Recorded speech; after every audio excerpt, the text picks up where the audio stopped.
Un poco, no tanto, porque esto es, bueno, un poco más de lo mismo, pero sí les pido que esta clase en especial tomen más atención, porque justo en esta es donde, pues, si te pierden de algo, obviamente no van a entender todo lo que sucede detrás para que sea el proceso embriológico correcto y no pase ni una malformación. Ahora sí ya estamos como que en la parte principal, cuando se da la miogénesis, la ovogénesis, etcétera. Esto es básicamente lo que pasa en un principio para que, obviamente, nosotros tengamos la función reproductiva de manera adecuada. Porque si no se da esto, pues obviamente puede haber personas que sean estériles, etcétera. Entonces, por eso esta clase es, bueno, complicada, ¿no? Pero sí es un poco engorrosa y es bueno, básicamente varios procesos, como lo repito. No se por tiempo y hay que comenzar. Ahora, recordamos la primera clase bien, ¿no? Yo les había comenzado a hablar sobre mitosis y meiosis y les había dicho que esto iba a ser un proceso que nosotros teníamos que acordarnos. ¿Por qué? Porque lo íbamos a tocar más adelante. Y justo acá esto es donde obviamente lo tenemos que tocar ahora, ¿no? ¿Por qué? Porque esto básicamente va a ser la base de todo el sistema embriológico, la base de, pues, de nuestra creación, de la creación de toda la descendencia que tengamos, etcétera, ¿no?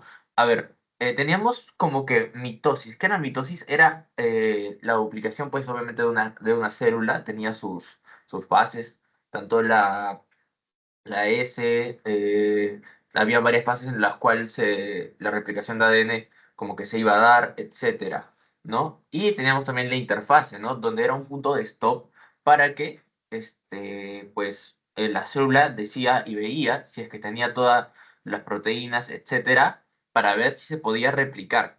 Eso era lo que pasaba ahí. Y de ahí teníamos la interfase, profase, etcétera.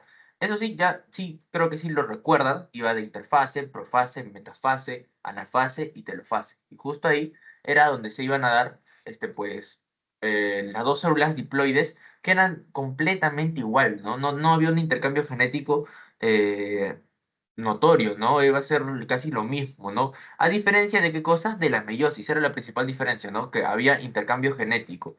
Cambio en la meiosis, sí, pues va a haber como un apareamiento de ambas células y ahí como que se va a dar la combinación, ¿no? Es como cuando combinas algo, pues van a combinar ambos el material genético para dar a las células hijas ya con el material genético intercambiado. Esa era la principal diferencia, ¿no? Les había dicho que era, bueno, pues bastante notoria, ¿no? Como acá vemos cuatro células hijas y dos. Acá tenemos la meiosis uno y meiosis 2. Y se acuerdan que primero iba a ser una célula diploide y luego iba a ser una célula haploide. Es decir, no iban a tener 46 pares de cromosomas. Iba a ir hasta que finalmente tengan 23. Eso era lo que pasaba. Y bueno, pues básicamente es eso. Bueno, todo lo que tiene que ver mitosis y meiosis, pero ahora la meiosis la vamos a ver un poquito más eh, como que al detalle, ¿no? Vamos a ver que en algunos casos van a haber, por ejemplo, en la ovogénesis, van a haber células polares hijas, entre comillas, que no van a ser funcionales, que simplemente son como que un checkpoint para que te digan que básicamente el ovocito ya está maduro. Pero no se preocupen, solo esto es una breve introducción sobre mitosis y meiosis, que creo que ya lo deben saber bien, porque bueno, la mitosis es un proceso bastante básico, no solo se lo van a preguntar en embriología, se los pueden preguntar en un examen, en cualquier examen, ¿ah? Porque la mitosis sí es algo que deberían aprenderse de memoria, porque básicamente es la replicación de una célula, ¿no? Entonces, eso sí, la mitosis tienen que saberlo como la palma de su mano, las fases M, las S, etcétera. Y mientras que la meiosis es algo ya más tranqui, porque pues hay intercambio genético, ¿no? Ahora sí vamos a lo que sí queremos ver, ¿no? A lo más importante, que vendría a ser la ovogénesis y la espermatogénesis. Ahora, aquí, bueno, pues este es el libro que ustedes tienen que leer, del libro de embriología, no me acuerdo ahorita cómo se llama, pero es el libro de embriología que recomienda la universidad. Me lo habré leído fácilmente unas tres veces, ya sí, me lo habré leído fácilmente unas tres veces, y bueno, nunca lo compré, lo leí online, es uno de los libros que no compré ese ciclo, el de Anato sí lo compré, porque ese sí era un curso bastante específico, con varias partes, ¿no? Y bueno, esto sí lo tienen que leer, pero básicamente es la ovogénesis y la espermatogénesis, yendo al punto, son procesos que van a aparecer y van a tener ciertas características. Algunas se van a terminar de completar tras la adolescencia, etcétera, ¿no? ¿Qué nos dice? Que van a ser procesos que ocurren durante la primera y segunda divisiones de maduración. Acá tenemos a la célula germinal femenina primitiva, que va a ser el ovocito primario tras la replicación del ADN. Esta es, bueno, ambas, pero específicamente el ovocito, que es lo que va a tener 46 cromosomas de estructura doble. Luego se va a dar la primera división de maduración. Voy a usar ahora mejor la pluma. La primera división de maduración. Y acá ya tenemos célula polar. Acá ya tenemos un ovocito secundario. Y como se ha dado una división, como nosotros sabemos en los procesos matemáticos, la división básicamente es tener menos, bueno, menos números, ¿no? Acá también va a ser lo mismo, ¿no? Ahora nos va a dar un ovocito secundario, pero de 23 cromosomas de estructura doble. Ojo, apréndanse eso, no solo los números, sino la estructura también es importante. Doble. Y luego la segunda división de maduración nos va a dar 23 cromosomas simples. Estos ya son simples, no doble. Mira, si se dan cuenta, es bastante similar a la meiosis, ¿no? Bueno, básicamente es casi lo mismo, ¿no? Ahora, esto del ovocito secundario obviamente sí lo deben saber. Y el ovocito maduro, que es el cromosoma X. Y acá tenemos uno, 2, 3. Los corpúsculos polaren, según yo he leído, no tienen una función tan específica, pero lo que sí es, bueno, lo que sirve es que cuando obviamente hay un cuerpo polar, sirve como un checkpoint, les había comentado, que sirve para identificar que ya hay un ovocito maduro. Eso fue lo que entendí yo y también cuando lo leí en el Langman. Ahora, vamos a la parte, pues, de los hombres, ¿no? La célula germinal masculina primitiva se va a llamar espermatocito primario. Este va a producir 4 espermátides, pero no nos vayamos tan acá. Primero va a dar 2 espermatocitos secundarios, 23 de estructura doble. Esto también cuenta para acá, así que no se olviden de eso. Y luego, pues, la segunda división de maduración ya te da 4 espermátides. Este sí te da 4, es decir, es un mayor número, ¿no? Que que solo te da un ovocito maduro, que es básicamente lo que nos sirve para que se dé la fecundación, etcétera, ¿no? Todo ese proceso que más adelante lo vamos a ver. Eso es lo característico. Ahora, van a haber ciertas partes del endometrio que también pues van a estar como que modificadas de acuerdo al proceso en el que estemos. Puede haber una fase secretora y proliferativa, ¿no? Eso lo vamos a tocar más adelante, pero les voy comentando para que lo tengan en mente, ¿no? Que van a haber ciertas fases. En el hombre no es tan notorio, pero pues en las mujeres sí, ¿no? Y justo eso nos lo enseñan no solo en embriología, sino también en histología, ¿no? Que para mí, sinceramente, el curso de anatomía, embriología y histología deberían ir juntos, ¿no? Porque bueno, el de embriología no tanto, pero el de histología y anatomía sí, porque básicamente son células, perdón, células, claro, células del cuerpo y específicamente en el caso de anatomía, órganos que van a estar de acuerdo a la fisiología, es decir, cómo funcionan para dar pues una correcta homeostasis en todo el cuerpo. Ahora, tenemos a la ovogénesis. Este va a ser el proceso en el cual las ovogonias se van a diferenciar en ovocitos maduros. Nos dimos cuenta, ¿no? Que los ovocitos maduros era el final de todo. Y los cuerpos polares, obviamente, que no son tan protagónicos aquí. Y acá se va a dar en la profase 1, que esta va a ser larga, por lo cual los cromosomas homólogos se recombinan e intercambian el material genético por división meiótica. Punto bastante importante. Les había dicho que era similar a la división meiótica, ¿no? Puesto porque la van a hacer, o sea, como que la hacen, y ahí, que era la meiosis, pues intercambio de material genético. Eso es básico de la ovogénesis. Luego vamos a tener a la célula germinal primordial, ¿no? Que, bueno, pues estas también se llamaban primitivas, que fue el primer punto que les dije, que van a aparecer en la pared del saco vitelino a los 20 días de la fecundación.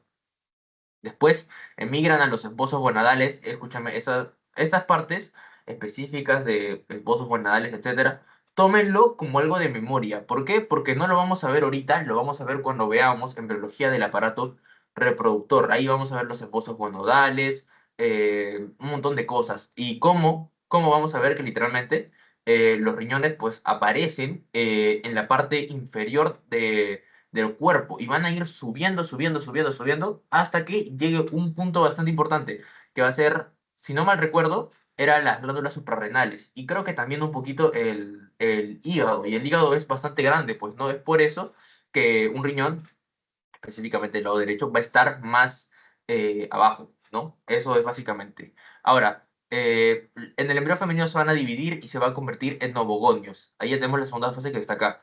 Y en el tercero y el séptimo mes de la vida prenatal, los ovogonios van a entrar en meiosis, ojo, lo voy a subrayar porque sí lo deben de saber, meiosis, y se van a convertir en ovocitos primarios. Y aquí está un punto importante, los cuales van a permanecer en periodo diplonémico hasta el comienzo de la pubertad. Es como que decir que van a estar en reposo, en otras palabras, hasta que en la pubertad, pues ahí van a volver a empezar otra vez.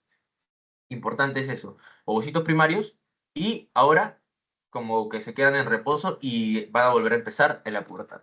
Acá tenemos el ovogonio, que era el segundo, que una vez las células germinales primordiales lleguen a la gónada de un embrión, con la genética femenina se van a diferenciar en ovogonia y ovogonio. Estas van a experimentar varias divisiones meióticas que al final del tercer mes de la gestación van a estar dispuestos por cúmulos que dividen de una célula conocida como células foliculares.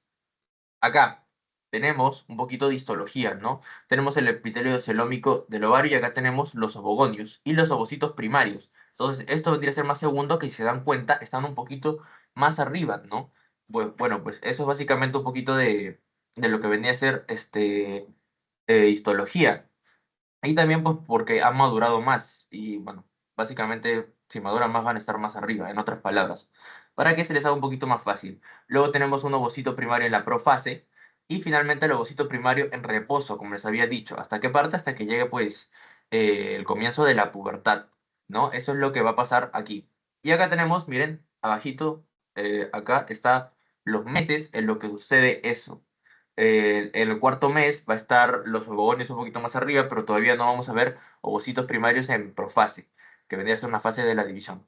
Luego vamos a ver ovocitos primarios ya constituidos todos, pero van a estar en diploteno, que en otras palabras va a ser en reposo, y pues cuando llegue la pubertad, ahí recién se va como que a activar otra vez. Lo que están abajo son las fechas, y recomendaría que lo apunten, porque normalmente siempre lo van a preguntar en sus exámenes, ¿no? Porque no lo fregado, sino lo difícil, no, y no tanto, porque hay varias cosas que suceden, al mismo tiempo, vendría a ser las fechas, ¿no? Las fechas en las que se hace pues, el sistema nervioso, el, el sistema locomotor, etcétera, todo eso, ¿no? Y pues ahí sí, es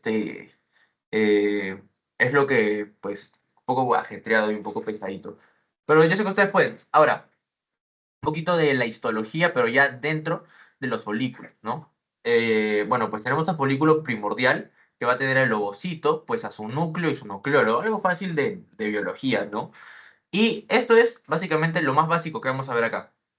Porque si se dan cuenta de ahí, van a ir como que evolucionando. Y luego tenemos al folículo primario. Acá vamos a ver la lámina basal, y aparte una capa que se va a llamar granulosa. Y luego la membrana prelúcida, si se dan cuenta, tiene bastante, ya alberga bastante estructura de nuestro folículo, ¿no? Y ahora, ¿qué va a pasar? Luego va a ser un folículo secundario. Y acá ya tenemos la teca, ¿no? La teca que va a ser específica de esta fase. Escuchen, de esta fase de la folículo secundaria, la teca ya empieza. Acá, ¿qué es lo que quiero que se aprendan?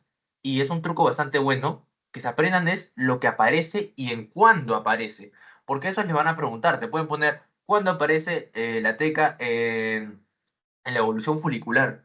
Y tú no sabes, pues si dices folículo primordial, creo, pues ahí ya estás fallando, ¿no? Entonces, ahora eso es lo que se tiene que aprender. Teca, folículo secundario, y aquí pues la membrana prelúcida tiene bastante grosor ya, y aparte de ello la granulosa. El folículo primordial nunca lo pongan porque básicamente es la estructura más básica. Yo inclusive diría que lo que tiene el folículo primordial también lo va a tener el primario y el secundario, la diferencia del primario y el primordial, ¿no? Y ahora ya un folículo antral, como su mismo nombre lo dice, va a tener un gran antro, que es este espacio, un espacio que se da, pues su nucleolo, mira, si se dan cuenta, esto es similar a esto, ¿no? Entonces por eso el del folículo primordial no, o sea, hay que tenerlo en cuenta sí, pero no son tantas cosas que debemos aprender a diferencia de esto, ¿no? Y luego pues va a tener la teca interna y la teca externa. Aquí se da la diferenciación de la teca, ¿no? ¿Cómo nos damos cuenta de eso? En el folículo secundario, ¿qué había? Teca, nada más, ¿no? No tenía ni externa ni interna. Pues aquí en el antral, pues aparte del antro, obviamente parte importante, va a tener su teca interna y externa. Y si se dan cuenta, la granulosa, ¿cómo está? Está como que un poco más organizada, ¿no? Y la granulosa se ha separado, ¿para qué? Para formar el antro, ¿no? Entonces, esas cosas son importantes para que ustedes, eh, como que lo aprendan no solo para el examen, sino para la vida, como lo dijo un catedrático de mi universidad, ¿no? Que básicamente lo que aprendemos no es simplemente para pasar un, un examen, sino simplemente es para la vida y para otorgarles a nuestros pacientes, pues, la mejor de la atención, ¿no? Ahora, creo que tenía entendido que había también un líquido folicular, que no está aquí, pero este también tenía la función de dividir a las capas de la granulosa en capas distintas, ¿no? Y justo por eso era que se iba a hacer el antro. Ahora, esto ya lo tenemos como que en dibujo, ¿no? Entonces, esto sería fácil de hacer. Ahora, si te lo ponen acá, pues es más difícil, ¿no? O sea, tú lo ves y dices, ¿qué es esto? O sea, no tiene sentido, ¿no? Bueno, acá lo voy a explicar ahorita. Acá tenemos el epitelio ovárico, ¿no? Pues toda esta parte de acá. Y acá vamos a tener los folículos. Si se dan cuenta, acá tenemos el folículo primario, que no sé en qué parte está señalando bien, pero vamos a lo que nos importa, al folículo de Graf. Ustedes dirán, Alessandro, pero no me has enseñado nada de folículo de Graf. ¿Cuál es este? O sea, ¿qué es? No entiendo. Pues en la medicina varias personas ponen su nombre de cosas que descubren, entonces por eso es que a veces hay varios nombres raros, ¿no?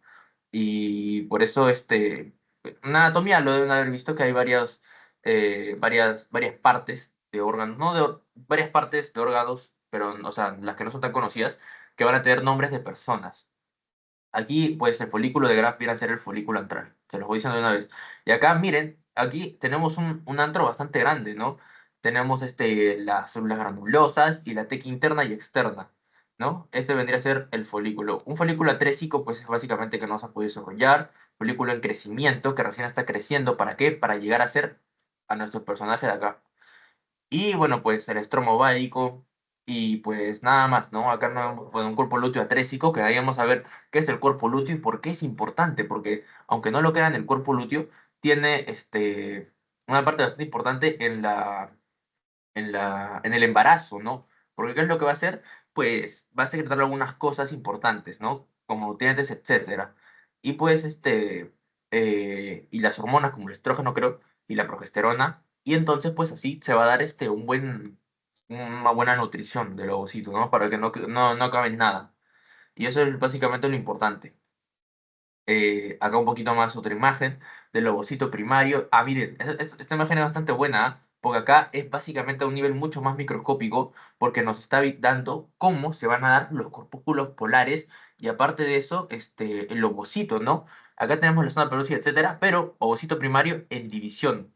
Cuando se vaya a dividir, como les había dicho, va a salir el primer corpúsculo polar. Y el corpúsculo polar no tiene una función tanta, lo vuelvo a repetir, pero sí nos da como que el indicio de saber que el ovocito ya está madurando. Y finalmente, el corpúsculo polar va a entrar en división para que dé pues los tres, y el ovocito secundario en división para que ya dé al verdadero, al ovocito más importante de todo esto, el que va a servir para entrar en como que en stand-by y de ahí ya. Ahora, la parte de la ovogénesis es bastante sencilla, para mí por lo menos, comparado con la espermatogénesis. Esta sí viene a ser más complicada. Todo va a parecer de una espermatogonia que va a entrar en meiosis uno, dando un espermatocito primario. Luego esta va a dar dos espermatocitos secundarios en la meiosis 2. Luego de esto, no, perdón, de la meiosis uno claro, la meiosis uno va a dar un espermatocito secundario y de ahí va a dar dos espermatocitos secundarios de la meiosis 2. Va de acuerdo a la meiosis.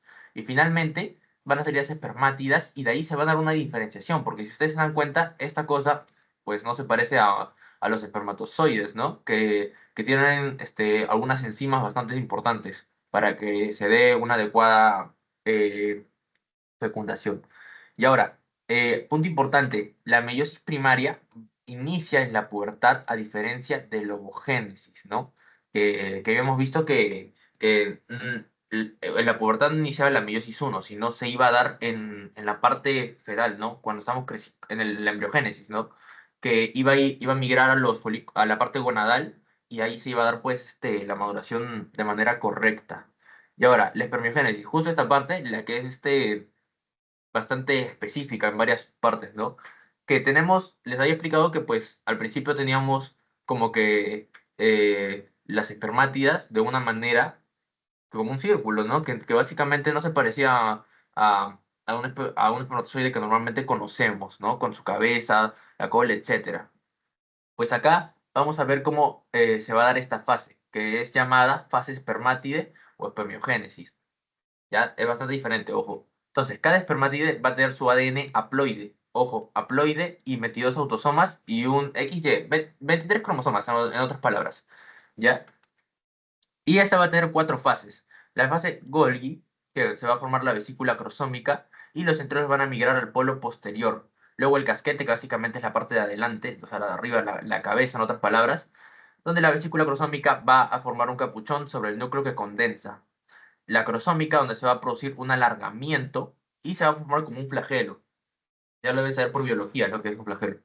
Como un doradito, ¿no? Y bueno, pues los centriolos van a regresar al núcleo, es decir, a la parte de aquí, justo acá, para que se conecte, ¿no? Para que esté conectado y para que este espermatozoide pues pueda avanzar, ¿no? Entonces se une acá y conecta a ambos, ¿no? Al casquete con la parte de atrás. Y finalmente la maduración es donde van a reducir el citoplasma para que se independicen entre sí y de las células de Sertoli. Importantes son las células de Sertoli porque más adelante vamos a ver para qué sirven. Eso vendría a ser esta fase de la espermiogénesis. Y acá, básicamente, una tabla comparativa de la ovogénesis y la espermatogénesis. La espermatogénesis, ¿dónde va a ser? En los testículos, pues, obviamente, y la ovogénesis en los ovarios, en la corteza. El precursor, ¿quién va a ser? El espermatogonio de 46 cromosomas, porque ya vimos, vuelvo a repetir, ya vimos cómo se dividía por las meiosis, etcétera, etcétera, hasta llegar a que sea una estructura haploide. Luego el ovogonio de 46 cromosomas, pues básicamente si se dan cuenta cómo es lo mismo, ¿no? Y los intermedios, que van a ser el espermatocito 1 de 46, el 2 de 23, y acá el ovocito 1, la espermatides de 23 y el ovocito 2. Y finalmente espermatozoides con ovocito maduro en el óvulo de 23. Si se dan cuenta son divisiones. ¿Por qué? Porque, bueno, ya ustedes lo ven, ¿no? Disminuimos de número cada vez. Y aquí está. Número de cromosomas pasa de 46 a 23. El resultado, ¿cuál va a ser? Cuatro espermatozoides y un ovocito maduro, pero acá hay un error porque falta una parte que vendría a ser los tres folículos polares, que varias personas no lo tienen en cuenta. Yo tampoco lo tomaría en cuenta, pero el doctor sí. Así que, y aparte de ello, también es importante para lo que les había dicho, que es como un punto de referencia. Y acá tenemos un poco más de la espermatogénesis y la ovogénesis. El inicio va a ser en la pubertad y acá se da intraútero. La meiosis 1 en la pubertad y acá intrauterino, en la preovulación. Justo lo que les había comentado. Va a ser de espermatocito 1 a 2 y del ovocito 1 a 2, mientras que la meiosis 2 va a ser de espermatocito 2 a espermátide y esta se va a dar en la fecundación, que vendría a ser la pubertad, ¿no? O puede ser más adelante. Luego puede ser, luego la producción va a continuar desde la pubertad y una diferencia importante. Qué va a pasar en la ovogénesis? Esto me había olvidado decirle, que no es infinito, es una cantidad fija que va a ser obviamente al nacimiento. Y yo tampoco diría que la espermatogénesis sea infinita. Biológicamente sí, pero para mí no debería serlo. ¿Por qué? Porque como ustedes saben, conforme vamos alcanzando más edad, hay más riesgo de tener problemas embriológicos y problemas de síndromes, etcétera. Y es por eso, pues, que es un punto a tener en cuenta los varones, ¿no? No tanto las mujeres porque ellas tienen obviamente una cantidad fija al nacimiento, pero también, ojo, cuando ya llegan por los 40 años, todavía no llegan a la premenopausia, pero todavía por ahí pueden seguir menstruando, ¿no? Y esa es una relación bastante directa con que todavía pueden tener hijos, ¿no? Entonces, justo en esos momentos, el periodo crítico de una fecundación es bastante alto, porque los materiales se van degenerando y inclusive hay ciertos síndromes que tienen más prevalencia en esos casos. Uno de ellos creo que es el síndrome de Down. Entonces, es por eso que es bastante importante tener en cuenta los procesos embriológicos, como les había dicho. Y vamos a ver que ya en la menopausia ya va a haber una cantidad muy baja de hormonas, ¿no? Porque ya pues básicamente las hormonas como el estrógeno, progesterona, etcétera, se van agotando. Y esas hormonas, también, tienen una parte importante en la fisiología. Ustedes se van a dar cuenta cuando hay en fisiología que es bastante importante en el tema de bueno, la reproducción sí ya, pero otras cosas más importantes. Y aparte de esto, si mal no recuerdo, tiene una función protectora. Y es por eso que en algunas enfermedades, pues, las mujeres pues tienen menos incidencia, ¿no? Tienen menos, las enfermedades las afectan menos a ellas porque esas hormonas te protegen, ¿no? Entonces como el estrógeno y la progesterona. Bueno, ahora, y la hormona luteinizante y la FSH. Luego tenemos la producción, bueno, no, aquí nos quedamos, ¿no? La duración va a ser acá de 64 a 74 días y acá nos dice que un ciclo ovárico de 28 a 30 días. Y tenemos el tamaño. Bueno, un espermatozoide obviamente es bastante pequeño, ¿no? 50, 60 micras, la cabeza de 3 a 5, y acá tenemos de 120 micras que vendría a ser el folículo de Graf. El tiempo de vida va a ser de 48 horas y a veces 62 horas, hasta 5 días, mientras que el ovogénesis va a ser mucho menor. Ese cuadro es bastante, bueno, pues yo lo veo bastante útil, ¿no? Si pueden tomar una foto, son ambos, y porque básicamente está bastante ordenado el proceso, ¿no? De la espermatogénesis y ovogénesis. Ahora, continuemos. Este eje es bastante curioso, ¿ah? Y no solo este eje, se lo van a preguntar en todos los lados que, bueno, pues que estudio medicina. Porque para mí, es el eje principal de la endocrinología, el eje hipotálamo-hipófisis. Y acá vamos a ver que el hipotálamo es como el jefe y la hipófisis es como el trabajador, ¿no? Vemos que el hipotálamo, con su hormona liberadora de gonadotropinas, le dice, oye, hipófisis, libera la LH y la FSH. Y la hipófisis, ¡pum!, la libera. ¿Para qué va a ayudar esto? Pues obviamente en el ovario en las mujeres y en el testículo en los hombres. En las mujeres, la FSH, hormona folículo estimulante, y la LH, hormona luteinizante, van a ayudar a que el folículo crezca. Por eso les había dicho que tenía bastante importancia, ¿no? Las hormonas. Entonces el folículo crece pues hasta llegar a su folículo de Graf. Y en los hombres va a ser un poquito más diferente. La LH va a actuar en las células de Leydig que van a producir la testosterona, mientras que la FSH va a actuar sobre las células para sensibilizarlas.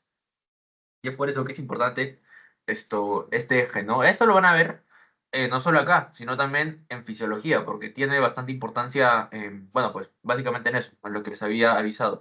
Y aunque no lo crean, en biología, lo van a ver obviamente en embriología, pero también lo van a ver en fisiología. Y bueno, pues es un curso bastante bueno, ¿no? ¿Por qué? Porque básicamente todo lo que pasa acá pasa en todo el cuerpo. Es decir, cuando tú dices que se forma el corazón y hay una implicancia, como que tengamos un foramen oval permeable, también te va a dar paso a enfermedades que se pueden dar a posterior, ¿no? Y también, obviamente, es clínica importante para ciertas enfermedades que no tienen tanta incidencia y que la mayoría de ellas son a niveles tempranos de la edad. Y si son a niveles tempranos de la edad es porque hay un problema en embriológico, ¿no? Eso es algo importante que deben saber. Y bueno, pues acá no dice una relación entre eje hipotálamo y ovogénesis, pues obviamente ya lo expliqué aquí, ¿no? Acá. Y acá está un poquito más organizado, ¿no? Que la hormona liberadora de gonadotropinas te va a dar las gonadotropinas, obviamente, que son la FSH y la LH. Y pues obviamente la FSH va a ser, miren, si se dan cuenta todo esto es como una línea de tiempo, ¿no? Esto pasa primero y esto lo último. Luego vemos que la FSH va a dar la maduración del folículo, el folículo va a ir madurando, madurando, madurando, acá vemos la teca interna, externa, el antro, etcétera, todo lo que ya hemos visto, y hasta que se dé la ovulación, sale disparado, y luego pues la LH ahí entra en acción, por eso si se dan cuenta, van a haber picos de hormonas, y es por eso que es importante para ver cuando una mujer también está embarazada, no es tan común, normalmente se hace pues una prueba de embarazo a través de la orina, donde hay una hormona, creo que es la gonadotropina coriónica humana, sí, es la gonadotropina coriónica humana, sí, 100%, y pues, creo, y luego, pues obviamente el cuerpo lúteo se va a ir empezando, ¿por qué? Porque va a haber un pico del LH, y la LH se libera, se libera, se libera, se libera, hasta que, pues, dé la degeneración del cuerpo lúteo. Aquí están los picos que les había dicho, ¿no? Pues, esto, miren, ¿por dónde empezamos? Hay que empezar por aquí. Tenemos el nivel de gonadotropinas en el ciclo uterino, obviamente. Primero va a ser la FSH, FSH, y luego va a haber un pico de LH. Y ese pico de LH, bueno, pues acá vemos canales tortuosos, ¿no? Pues eso va a dar el inicio, obviamente, de la fase lútea, como su nombre lo dice, que va a ser después de la ovulación. Y pues va a haber la fase secretora. Miren, aquí está la fase secretora. Y la fase secretora, ¿por qué es? Aquí que vemos, vemos como que están tortuosos, ¿no? Como que están así, como en zigzag, ¿no? Ya, pues eso es característica histológica de la fase secretora, mientras que la fase proliferativa, donde emanan los estrógenos, pues va a ser más rectos. Acá tenemos el ciclo ovárico. Miren, la fase folicular, se da la ovulación y entramos en fase lútea. Eso ya lo sabemos. Ahora acá, en otros niveles de las hormonas ováricas, vamos a tener a los estrógenos un pico antes de la ovulación, y es por eso que ahí se ve en exámenes cuando hay un pico en la ovulación, aparte de la LH, justo antes de eso, el estrógeno va a subir. Y luego, después de la ovulación, post-ovulación, la progesterona va a subir también. Y acá vemos cómo se da un cambio en el epitelio. Y acá tenemos, pues, que la temperatura basal también va a aumentar, ¿no? La temperatura corporal. Acá vemos que en la fase de menstruación, fase proliferativa y en la fase secretora sube.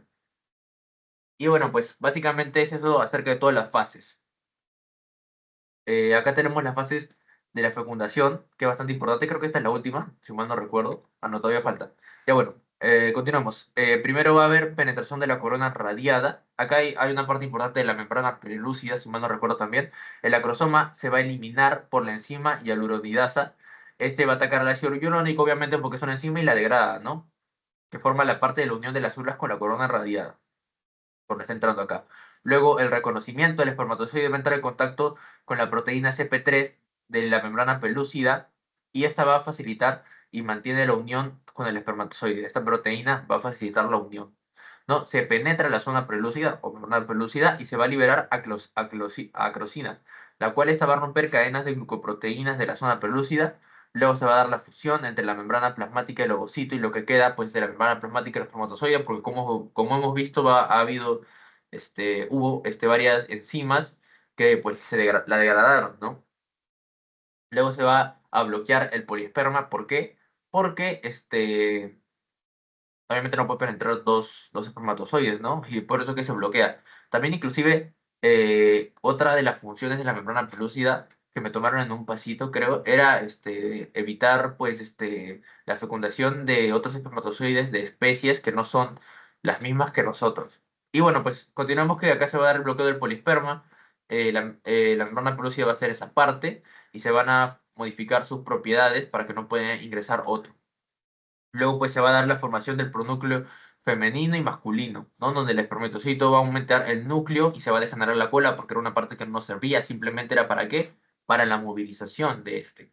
Y el ovocito va a finalizar su meiosis 2, porque su meiosis 2 era en la pubertad y en otras palabras en la fecundación. Y se va a formar el segundo cuerpo polar. Falta uno más todavía. Pues aquí está, donde el folículo está entrando, está entrando, está entrando. Y bueno, pues primero acá tenemos las fases, ¿no? El cuerpo lúteo, el folículo preovulatorio sale, el espermatozoide pues lo fecunda. Vamos a ver cómo se va a ir. Aquí lo tenemos a nuestro amigo el espermatozoide. Vamos a ver que el periodo de duplicación de ADN se va a dar en el tercer día, cuarto día, sigue todo igual. El 30 día ya vemos una parte de meiosis, ¿no? No, el tercer día hay una división celular mucho más notoria. En el séptimo día ya está casi llegar cerca del endometrio, ¿no? Y pues en el cuarto día el blastocisto ya va a entrar acá en la fase secretora. ¿Por qué? Porque va a haber una secreción de hormonas. Y como les había dicho, la secreción de hormona mantenían al ovocito en un ambiente en el cual adquiera nutrientes, ¿no? Para su correcta nutrición y su correcto, o que sobrevivan, en otras palabras. Y pues este amigo se mete y ahí va a liberar algunas partes. Ahí vamos a ver más adelante cómo va a estar el trofoblasto, el trofoblasto, etcétera, que son importantes para pues, la penetración de este señor, el blastocito, hasta adentro. Y bueno, pues eso sería todo. Vamos al principio para hacer un resumen bastante pequeño para que pues sea más fácil, ¿no? Esta parte sí ya la tenían bastante claro, ¿no? Que era pues básicamente la mitosis y la meiosis. Mitosis no había un intercambio genético de material, mientras que la meiosis sí. Acá tenemos, miren, miren, esta parte no me he dado cuenta. Acá hay azul y acá hay amarillo, pues eso significa que hayan intercambiado algo, ¿no? La meiosis uno, meiosis 2, etcétera. La meiosis 2 era un stop, ¿para qué? Para la replicación del ovocito, ¿no? Cuando el ovocito se, ahí se paraba para que se dé después de la fecundación. Acá tenemos la ovogénesis y la espermiogénesis. Como es una división, van a bajar la estructura de los cromosomas y el número también. Van a ser 46. Se da la primera división en ambos. Va a dar 23 cromosomas de estructura doble, diploides. Segunda división de maduración, haploides. Acá tenemos el protocito secundario y las espermátidas y los corpúsculos porales. Esta parte sí está bastante clara, pues acá tenemos la ovogénesis en todo su proceso, dicho, ¿no? Teníamos que era un proceso que van a diferenciar los ovocitos maduros y se iba a dar la profase 1, que era larga, pues luego se van a recombinar, es decir, meiosis, y finalmente por división meiótica. Bueno, básicamente lo que he dicho, ¿no? Luego tenemos la célula germinal primordial, teníamos que a los 20 días de la fecundación iban a aparecer estas, después se migran a los embosos gonadales. Esto, donde dice fecundación, no se confundan y no es cuando fecunda el, el espermatozoide, sino es cuando el espermatozoide ya ha fecundado y ya está creando un cuerpo, o sea, un individuo, un ser humano, ¿no? Y justo cuando lo está creando, a los 20 días de ese ser humano que está creciendo, a los 20 días van a aparecer en la pared del saco vitelino. Eso para aclarar nada más, para que no se confundan. Después van a emigrar los embosos gonadales y finalmente se van a convertir en ovogonios. Y entre el tercero y séptimo mes de la vida prenatal, los ovogonios van a entrar en meiosis y se van a convertir en ovocitos primarios, los cuales van a permanecer en periodo diplonémico hasta el comienzo de la pubertad, es decir, cuando se dé la fecundación. Luego tenemos al ovogonio, que una vez las células germinales primordiales llegan a la gónada de un embrión, que es una parte pues, del embrión que les había dicho que vamos a ver más adelante, así que ténganlo bastante en cuenta, pues con la genética femenina se van a invertir en ovogonio, y estas células experimentales van a hacer divisiones mitóticas que al final del tercer mes de la gestación se van a encontrar dispuestas por cúmulos que derivan de una célula conocida como células foliculares. Y eso da paso para lo siguiente, que son los folículos, ¿no? Los ovocitos primarios y los folículos. Ya tenemos el folículo primordial, ya hemos visto que no había tanto, pues acá estaba el ovocito, ¿no? Y pues su núcleo y su nucleolo, ¿no? No había nada extraño acá. Luego el folículo va a ser ahora primario, donde va a tener una lámina basal, la membrana pelúcida y se va a dar la granulosa, partes importantes del folículo primario. Del folículo secundario, ¿qué es lo que aparecía? La teca, ¿no? La teca de aquí que lo vemos esto más parte de la granulosa un poco más ordenado, ¿no? Y pues todo lo demás ya lo hemos visto.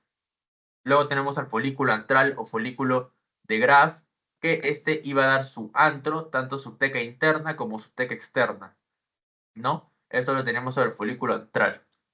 Y ahora teníamos pues una parte más histológica de todas las partes, ¿no? Que les había dicho que iba a ser un poquito más compleja de diferenciar, ¿no? ¿Por qué? Porque pues no es más histológico, ¿no? No sé si a ustedes les pasarán que están, no sé, en histología y ustedes ven una imagen bastante bonita en, en internet, ¿no? O en algún libro. Y justo cuando van a histología, pues no se parece en nada a lo que han visto, ¿no? Básicamente es eso. Pero esta imagen por suerte es bonita, ¿no? Porque acá vemos el antro, etcétera. Este es un folículo graf o antral. Y pues acá tenemos el epitelio ovárico, el estromo ovárico también justo abajo, un folículo de crecimiento que está en divisiones. Acá tenemos un folículo atrésico y un cuerpo lúteo atrésico, ya casi en nada, y pues los folículos primarios, ¿no? Bueno, acá tenemos la zona pelúcida. Bueno, esto es un poquito más bonito, ¿no? Porque es algo más microscópico y algo que sí se puede ver, ¿no? Y un dibujito, mucho mejor. Acá tenemos la zona pelúcida y el ovocito primero en división. Luego entra, bueno, después de la primera división va a entrar con ovocito secundario. ¿Primera o segunda? Bueno, Bueno, la cuestión es que va a entrar en un ovocito secundario y va a dar un corpúsculo polar, ¿no? Que era bastante importante para, para que se dé esto, pues era como un indicio, les había dicho, ¿no? Era como un check, no, como un checkpoint, algo así. Luego entra en otra división y no, acá se encuentra en división en ambas partes, sí, claro. Y acá va a dar el corpúsculo polar también va a estar en división para dar los demás, ¿no? Porque ya hemos visto cuál es el producto final. Y pues la espermatogénesis era esto básicamente, donde la espermatogonia son uno, espermatocitos primarios, miyocitos secundarios, espermátides, espermatozoides. Esto básicamente era lo que pasaba acá, ¿no? Y acá había un proceso importante de espermátides a espermatozoides, porque si se dan cuenta no tienen nada que ver en su forma. Y acá nos decía obviamente que una parte importante, la meiosis uno inicia en pubertad a diferencia de ovogénesis. Bueno, de espermátide, fase espermático espermiogénesis, que iba a ser para que se dé esta formita. Acá ya lo teníamos, ¿no? Nos dice una ADN haploide 22 autosomas y X o Y, pues tenía cuatro fases, la Golgi, se formaba la vesícula cromosómica y los centrones migraban al polo posterior, el casquete, la vesícula cromosómica formaba un capuchón sobre el núcleo que se iba a condensar y la fase cromosómica que era la parte donde se iba a formar el flagelo, que era para la movilización, y los centriolos van a regresar al núcleo y van a formar piezas de conexión, justo aquí mismo lo vemos. Y la maduración, pues que van a reducir su citoplasma y pues bueno, se van a independizar entre sí y van a dar las zonas de Sertoli.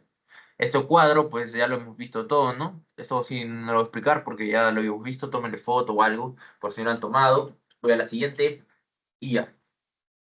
El eje hipotalámico hipofisario, que les había dicho que era algo que ustedes iban a ver pues en toda la carrera de medicina porque era algo importante y que básicamente es el eje, ¿no? El eje, como su mismo nombre lo dice, el eje de la endocrinología.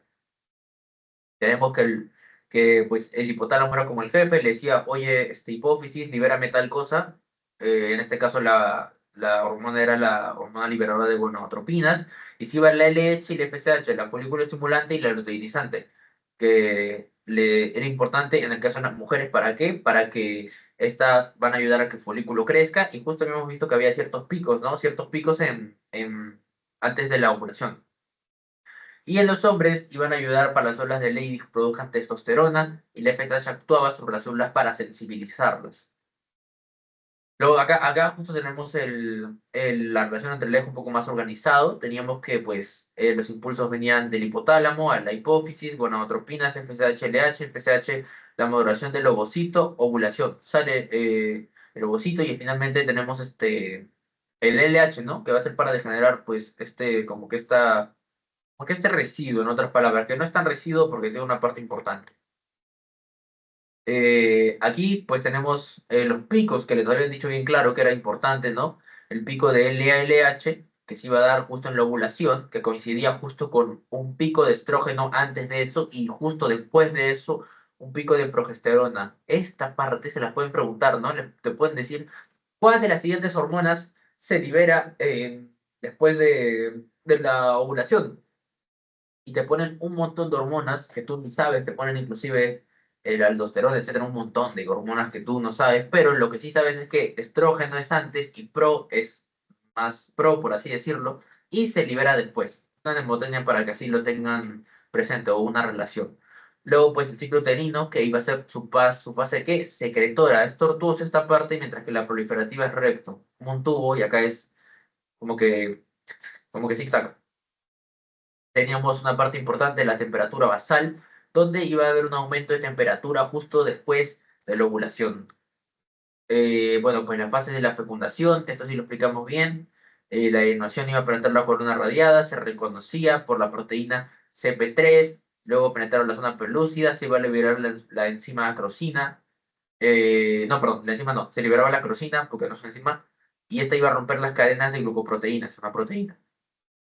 Luego fase de la fecundación, que se iba a dar la fusión entre la membrana plasmática del ovocito y finalmente iba a quedar la membrana plasmática del espermatozoide. Luego la membrana pelúcida hacía un bloqueo de poliesperma, donde pues era para que no entren varios espermatozoides. Les había dicho que también una parte importante era que tenía la función de que solo ingresen espermatozoides pues de la misma especie. la formación del pronúcleo tanto femenino como masculino, el espermatocito, el núcleo va a aumentar y se iba a degenerar la cora, mientras que la parte del ovocito, es decir, la parte de la mujer, iba a finalizar la meiosis 2 que ya lo hemos visto previamente, y se iba a formar el segundo cuerpo polar. Los cuerpos polares son como indicios, son como checkpoints, son como, de ahí te puedes guiar en qué fase está, algo así. Luego esta fase, que ya era la última diapo, que pues el cuerpo lúteo, el folículo salía, fecundación, luego, bueno, pues iban pasando los días, se iban a ver las divisiones celulares, división celular, blastocito, etcétera, hasta que por el quinto día y el sexto, específicamente más el sexto, ya iba a ingresar al endometrio, que está en su fase progestacional, para que pues sea una adecuada nutrición de este individuo, que es el que nos interesa acá, ¿no? Que es blastosis. Y básicamente, pues, eso es todo de la clase de hoy. Esto voy a dejar de compartir y pues les paso el link de la grabación, ¿no?